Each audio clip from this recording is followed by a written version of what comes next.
Ол үшін бізге керегі қызыл перец, чеснок и аш перец. 5 кг тәтті перецке 200 грамм аш перецті және 3 бас чеснокты пайдаланатын боламыз. 1 стакан сұйық майымызды.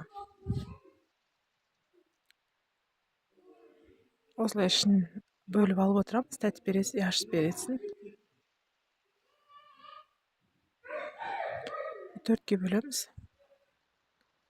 Осылай мастерканы өткізу үшін дайындаймыз осылай. Мен алған аш перецімізден ашытымыздан өте пайдалы ашты болады. Одан гөрі барлық тамаққа қосып жей берсеңіз болады қыста.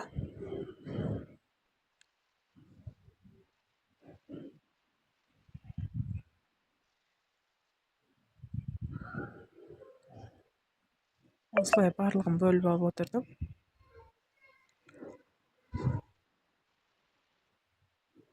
Мастерканы өткізіп отырасыздар.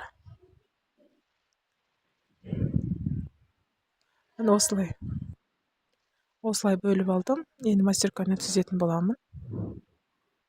Чеснок салып отырасыздар әр өткізген сайын. Айта кетерлігі, ашқын өткізген кездері қолдарыңызға перчатка киіп алыңыздар.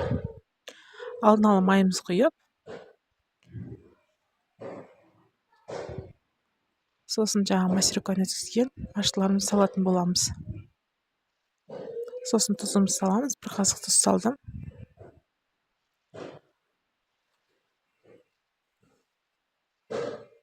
Осылай жақсылап 40 минуттай, 50 минуттай қуырылатын болады. Астын жай отқа қоясыздар. Осылай бұқтырып аласыздар банкілеріңізді. Крышкасын және банкысын бұқтырып алып, осылай банкымызға құйып отырамыз. Банкын жауатын кезде крышкасын қатты жауыңыздар, ашық болып қалмасын.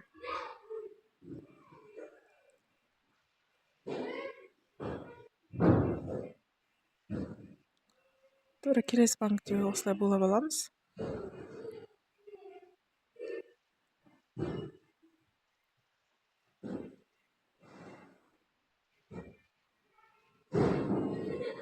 Мына осылай бұраймыз, қатты бұраңыздар, ашық болып қалмасын.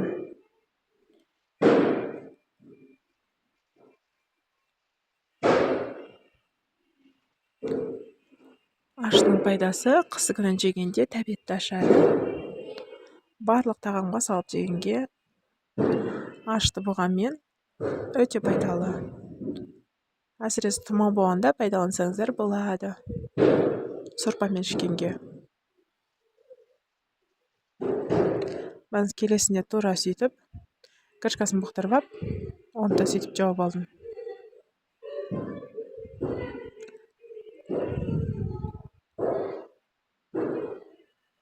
Мана барлық банканы сөйтіп жауып алып, жауып алғаннан кейін сыртына салфанмен жауып қойыңыздар. Ертең кейін жылы жерде тұру керек. Салфанмен жауып, сыртынан орап қойыңыздар. Өз бойын сақтап тұру керек жылы.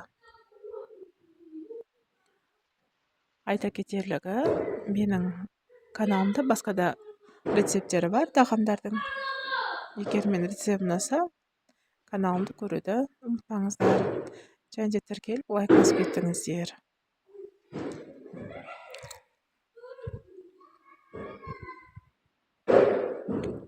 Өте керемет шығады. Жасап көруге кеңес беремін. Мына осылай болып шықты, қараңыздар, түрі өте әдемі.